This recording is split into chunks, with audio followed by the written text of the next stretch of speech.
ಅದು ದುರ್ಗಾ, ಒಂದೇ ಮಾತನ್ನ ಎರಡೆರಡು ಸತಿ ಕೇಳೋದು ಯಾವಾಗಿಂದ ಅಭ್ಯಾಸ ಮಾಡಿಕೊಂಡೆ? ನಾನು ಹೇಳ್ತಾ ಇದ್ದೀನಲ್ಲ, ನನಗೆ ಅದೆಲ್ಲ ಇಷ್ಟ ಇಲ್ಲ. ಈಗ ನಿನಗೆ ವಿಷಯ ಅರ್ಥ ಆಗಿದೆ ಅನ್ಕೊತೀನಿ.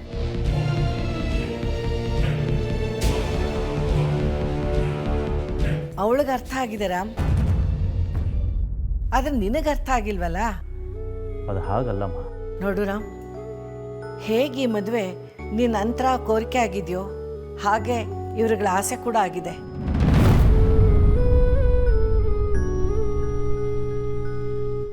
ಅದಕ್ಕೆ ಅವ್ರು ನಿನ್ನ ಮದುವೆಯಲ್ಲಿ ಸಂಭ್ರಮದಿಂದ ಓಡಾಡಿಕೊಂಡು ಹಾಗೆ ಮಾಡಬೇಕು ಹೀಗೆ ಮಾಡಬೇಕು ಅಂತ ಕನಸು ಕಾಣ್ತಾ ಇರೋದು. ಆ ಕನಸನ್ನು ಕನಸಾಗೆ ಉಳಿಸೋದು ನ್ಯಾಯ ಅಲ್ಲ. ಅವ್ರ ಭಾವನೆಗಳಿಗೂ ನೀನು ಬೆಲೆ ಕೊಡಬೇಕಲ್ವಾ?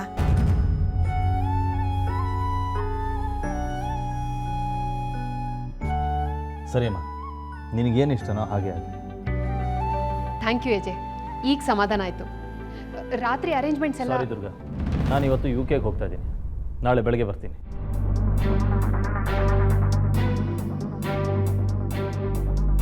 ಅಲ್ಲ ರಾಮ್, ಈಗ ತಾನೇ ನಿಮ್ಮ ಆಸೆ ಹಾಗೆ ಮಾಡಿ ಅದ್ದೂರಿಯಾಗಿ ಮಾಡಿ ಅಂತೆಲ್ಲ ನೀ ಹೇಳಿಬಿಟ್ಟು ಈಗ ಮದುವೆ ಗಂಡಾಗ ನೀನೇ ಇಲ್ಲದೆ ಹೋದರೆ ಮದುವೆ ಕಾರ್ಯಗಳನ್ನು ಹೇಗೆ ಮಾಡೋದು? ಒಂದ್ಸತಿ ಯೋಚನೆ ಮಾಡು. ಹಾಗಲ್ಲಮ್ಮ, ಇದು ತುಂಬ ಇಂಪಾರ್ಟೆಂಟ್ ಮೀಟಿಂಗ್, ನಾನು ಹೋಗಲೇಬೇಕು. ರಾತ್ರಿದೇನು ಪ್ರೋಗ್ರಾಮ್ ಇದೆ ಅದನ್ನೆಲ್ಲ ಬೆಳಗ್ಗೆ ಶಿಫ್ಟ್ ಮಾಡ್ಕೊಳ್ಳಿ. ಇವತ್ತು ರಾತ್ರಿ ಎಂಗೇಜ್ಮೆಂಟ್ ಆದಮೇಲೆ ಸೆಲೆಬ್ರಿಟೀಸ್ ಮತ್ತು ಮೀಡಿಯಾದವ್ರಿಗೆ ಇನ್ವೈಟ್ ಮಾಡಿದ್ದೀವಿ. ಎಂಗೇಜ್ಮೆಂಟಾ? ಈಗಾಗಲೇ ಆಗಿದೆಯಲ್ಲ ಅದು.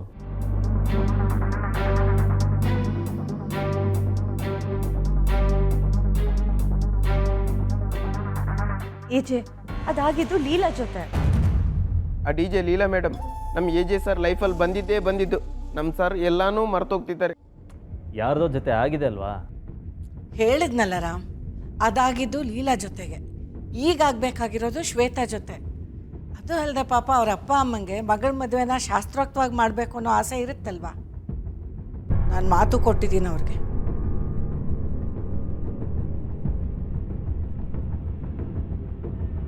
ಸರಿ, ಒಂದು ಕೆಲಸ ಮಾಡೋ ದುರ್ಗಾ, ಈ ಎಂಗೇಜ್ಮೆಂಟ್ ಪ್ರೋಗ್ರಾಮ್ ಏನಿದೆ ಅದನ್ನೆಲ್ಲ ಬೆಳಗ್ಗೆ ಶಿಫ್ಟ್ ಮಾಡ್ಕೊಳ್ಳಿ. ಹಾಗಾದರೆ ಮೀಡಿಯಾ ಮತ್ತು ಸೆಲೆಬ್ರಿಟಿಗಳನ್ನ ಬೆಳಗ್ಗೆ ಇನ್ವೈಟ್ ಮಾಡೋದಾ ಅಜಯ್? ಬೇಡ, ನೆಕ್ಸ್ಟ್ ಡೇ ರಿಸೆಪ್ಷನ್ ಅರೇಂಜ್ ಮಾಡಿ ಅವ್ರನ್ನೆಲ್ಲ ಅಲ್ಲಿಗೆ ಇನ್ವೈಟ್ ಮಾಡಿ. ಸರಿ ಅಜಯ್. ಹಾಗಿದ್ರೆ ಈ ಪ್ಲ್ಯಾನ್ನ ಅರೇಂಜ್ಮೆಂಟ್ಸ್ನೆಲ್ಲ ಒಂದ್ಸತಿ ಚೆಕ್ ಮಾಡಿ ಫೈನಲ್ ಮಾಡಿಬಿಡಿ ಅಜಯ್. ಹೌದು ಏಜೆ. ಮದುವೆಗೆ ಲಿಮಿಟೆಡ್ ಗೆಸ್ಟ್ಗಳನ್ನ ಇನ್ವೈಟ್ ಮಾಡಿ. ಗೆಸ್ಟ್ ಲಿಸ್ಟ್ನ ಪ್ರಾಪರಾಗಿ ರೆಡಿ ಮಾಡಿ. ಮಿಕ್ಕಿದ ಅರೇಂಜ್ಮೆಂಟ್ಸ್ ಏನಿದೆ ಅದನ್ನೆಲ್ಲ ನೀವೇ ನೋಡ್ಕೊಳ್ಳಿ. ಬಟ್ ಮೈಂಡ್ ಇಟ್, ಎಲ್ಲ ಪರ್ಫೆಕ್ಟ್ ಆಗಿರಬೇಕು. ನಾ ಹೊರಟ್ಬರ್ತೀನಿ. ಸರಿಪ್ಪ, ಕ್ಷೇಮವಾಗಿ ಹೋಗಿ ಲಾಭವಾಗಿ ಬಾ. ನಾನು ನಿಂಗೋಸ್ಕರ ಇಲ್ಲಿ ಕಾಯ್ತಾ ಇರ್ತೀನಿ. ವಿಶ್ವ,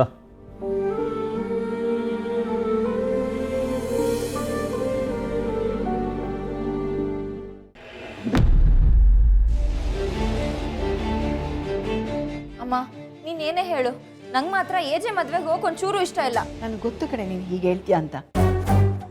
ಅಲ್ಲ ಚುಕ್ಕಿ, ನನ್ ಬೇಡ ಅಂತ ರಿಜೆಕ್ಟ್ ಮಾಡಿರೋ ಏಜೆ ಮನೆಯವರು ನಾವ್ ಅಲ್ಲಿಗೆ ಹೋದ್ರೆ ನಮ್ಮನ್ನ ಹೇಗ್ ನೋಡ್ತಾರೆ ಹೇಳು? ಇನ್ ಹೇಗ್ ನೋಡ್ತಾರೆ? ಲೈಫ್ ಟೈಮಲ್ಲಿ ಅದ್ದೂರಿ ಊಟ ಕಂಡಿಲ್ಲ ಅನ್ಸುತ್ತೆ, ಅದಕ್ಕೆ ಫ್ಯಾಮಿಲಿ ಸಮೇತ ಊಟಕ್ಕೆ ಬಂದಿದ್ದಾರೆ ಅನ್ಕೋತಾರಷ್ಟೇ.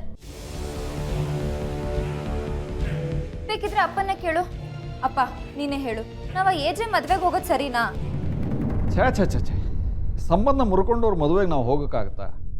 ಯಾರಾದರೂ ನೋಡಿದ್ರೆ ಆಡ್ಕೊಂಡು ನಗ್ತಾರಷ್ಟೇ. ನೋಡಿದವರೆಲ್ಲ ಬಿದ್ದು ನಗ್ತಾ ಇರೋದು ನಿಮಗೆ ಗೊತ್ತಾಗ್ತಿಲ್ವಾ? ಅಷ್ಟೇ ಅಲ್ಲ ರೀ, ಇಷ್ಟೆಲ್ಲ ಮಾತಾಡ್ತಿದ್ದೀರಲ್ಲ, ಸ್ವತಃ ಏಜೆ ತಾಯಿಯವರೇ ಬಂದು ಕಾರ್ಡ್ ಕೊಟ್ಟು ಕುಟುಂಬ ಸಮೇತರಾಗಿ ಮದುವೆಗೆ ಬನ್ನಿ ಅಂತ ಕರೆದಿದ್ದಾರಲ್ಲ, ಇದಕ್ಕೇನು ಹೇಳ್ತೀರಾ?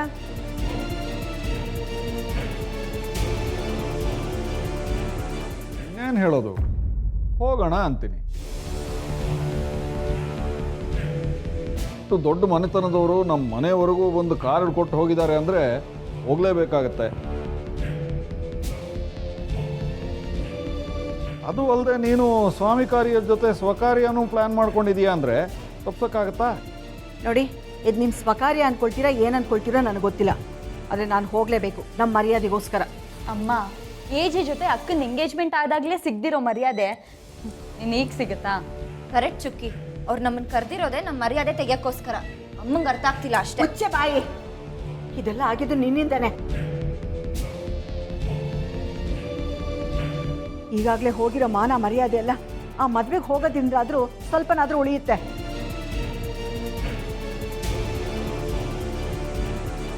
ನೀನು ಮಾಡಿರೋ ಕೆಲಸದಿಂದ ಚುಕ್ಕಿ ನೋವನ್ನು ಅನುಭವಿಸ್ಬೇಕಾಗುತ್ತೆ.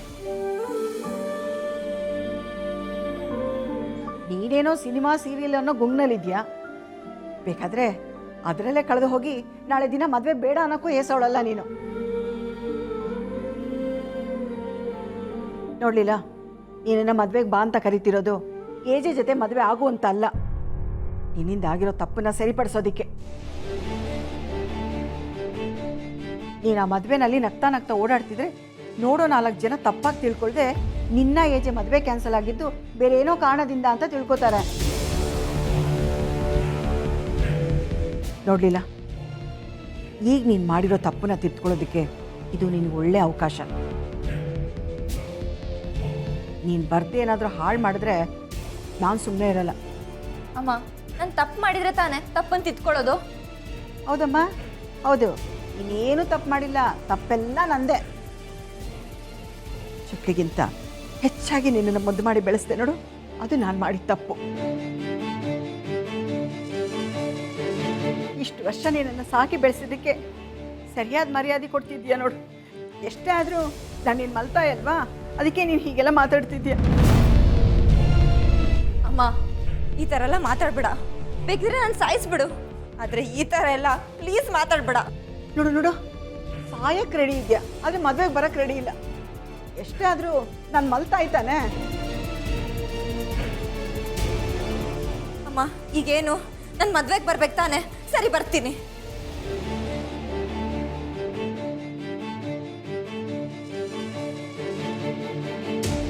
ನಿಜವಾಗ್ಲೂ ಹೇಳ್ತಿದ್ಯಾ ಮಗಳೇ? ಹೌದು, ನಿಜಾನೇ ಹೇಳ್ತಿದ್ದೀನಿ. ನನಗೆ ಗೊತ್ತು ಕಣೆ, ನೀನು ಯಾವತ್ತೂ ಈ ಅಮ್ಮನ ಮಾತು ತೆಗೆದು ಹಾಕಲ್ಲ ಅಂತ.